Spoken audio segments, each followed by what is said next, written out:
Following breaking news, fires popping up in the metro right now. Look at these flames. Sky 5 was over near Calumet. This was less than an hour ago. And tonight we have several crews out covering fires that are being fueled by strong winds. Sky 5 in the air and field meteorologist Michael Armstrong on the ground covering these fires as they pop up. I want to welcome in here tonight at 5 o'clock. I'm Jessica Shambach. I'm Evan Onstott. We want to get back up to Sky 5 pilot Chase Rutledge. He is over that same fire, the one near Calumet that we were just showing you video of. Chase, as we see up there, a lot of smoldering flames now. Have crews been able to get a handle on that fire? Yeah, that's right, Evan. What a dramatic difference from what it looked like just about an hour ago. Those shots that you were showing here from Sky 5 with those large flames because of all those cedar trees in this area. They've knocked that down pretty much. This fire's put out. They're just driving around now, putting out hot spots. You can see just a lot of white smoke.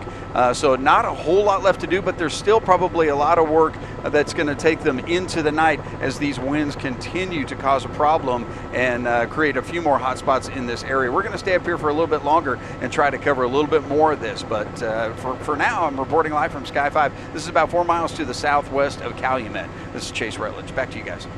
Chase, thanks so much. We appreciate that. Stay safe out there. Strong winds for Sky 5, of course, and fire crews really having to battle those tough winds. So let's get over to our chief meteorologist, Damon Lane, right now. And Damon, yeah, the high winds can really push those flames, and there's some strong gusts today. There absolutely are some very strong gusts out there. The winds are going to get even stronger as we go into the overnight. Here we are right now, 20, 30, 35 mile per hour winds. Still looking for these winds to increase as we go into the next few hours. So we're not out of the woods yet. Not even close with these strong winds. Look where we're headed tonight at 10 o'clock. Winds from Clinton to OKC, 45 to 50 miles per hour. 50 for Stillwater, Enid, out towards Woodward, 53. Even at 1 a.m., winds are still going to be gusting over 40, pushing up to 50 miles per hour. So a very windy afternoon, a very windy night. And while the fire certainly looks looks like it's a little bit more under control than what we saw even about 2 hours ago, this is still a night where even one little ember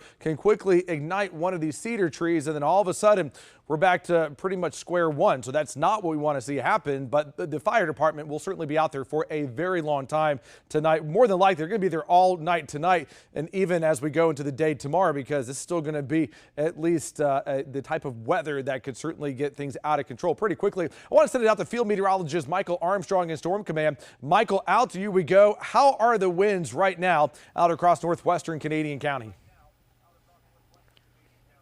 Well, winds are still gusting up over 20 miles per hour at times, Damon. It's just the humidity's low, and you're looking at a couple of brush trucks there that are just ready to attack this fire. If the fire does make it into this line of cedars now, as I take my 360 camera and come around, notice there's quite a bit of smoke still coming out from around this line of cedars. As I pan back to my west, you can look right in there.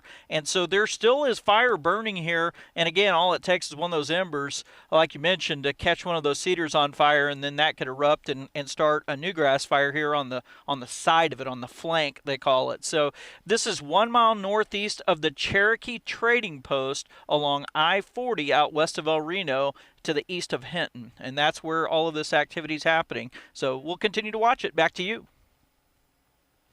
All right, yeah, certainly we will continue to watch it. There's some rain in the forecast as we go into tomorrow. Unfortunately, the rain does not look to be anything all that substantial, especially out across western Canadian County. So coming up in just a few minutes, rain in the forecast as we head into Thanksgiving. The newest timeline and when that rain will now move in for you tomorrow night. Coming up, Jess? Okay, yeah, fire crews sure could have used some today.